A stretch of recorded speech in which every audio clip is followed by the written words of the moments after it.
这里有着一种祖辈流传下来的神奇捕蟹技术，在河流交汇的河口树上断网，等到晚上，迁徙洄游的螃蟹进入天罗地网，无需人工筛选，螃蟹就会自行分为3、6、9等进入陷阱中。这便是江苏泰州秦湖渔村特有的秦湖断蟹。南有城湖闸蟹，北有秦湖断蟹，自古以来便有着这样的赞誉。祖辈们千百年的苦心钻研，发明出许多巧妙的渔业捕捞技艺，统称为里夏河地区传统渔具渔法。56岁的唐玉正是一名地地道道的渔民，他有一种特殊的捕蟹技术，捕捉到的秦湖断蟹享誉江南，吸引着周边大批的美食爱好者。捕的那个断蟹，它又大又肥，肉质丰满，所以这个就出了名的高人一等。如今这种断网捕蟹的技术已经濒临消逝，唐玉正的愿望是老祖宗的智慧结晶能一直传承下去。断网捕蟹的装置需要近1个月的时间准备，等到刮起了西北风，就可以下断网捕蟹。我们这都知道，叫秋风响，海抓痒，只要一刮着西北风，这个螃蟹它就开始爬了。螃蟹需要一定盐度才能进行繁殖产卵，它们一旦感知到天气开始转冷，便会开始迁徙洄游到入海口附近过冬，为来年春天做准备。此时便是下网的最佳时期。唐玉正驾上渔船，再上断网，在河面上寻找合适的下网地点。他选择了一处几条河交汇而成的河道，这里是螃蟹迁徙的必经之路。用铁锤将木桩夯实，用于固定断网，横向截断螃蟹的洄游路线。2张断网之间留出一条通道，走投无路的螃蟹便会进入峡口内。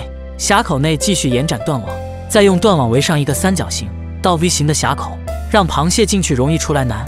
到这一步，湖面上已经全部被断网封住，外部断网上的结绳间距均超过40公分，螃蟹无法沿上攀爬，只能进入峡口内。同时，断网只会拦住螃蟹，船只通行不受影响。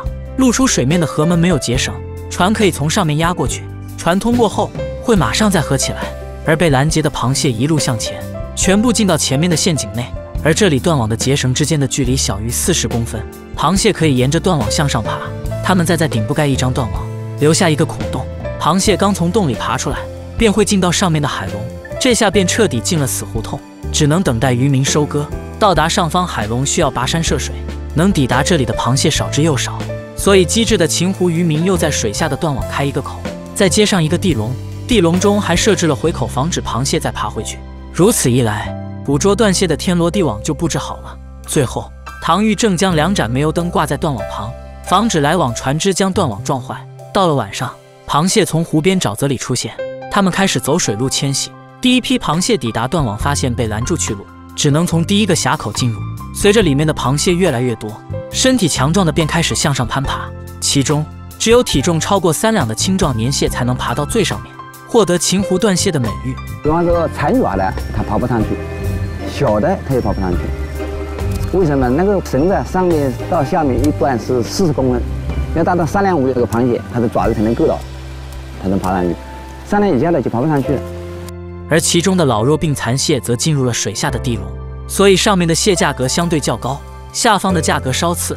对于捕蟹，渔民也有着自己坚守的规则。红槽底下的篓框那个眼，小的放出去，让它到明年再来抓。天还没亮，唐玉正便出发前往检查蟹篓。今天的收获非常丰厚，断网不仅是渔民们捕蟹的方式，更是检验螃蟹质量的手段，赋予了捕蟹仪式感。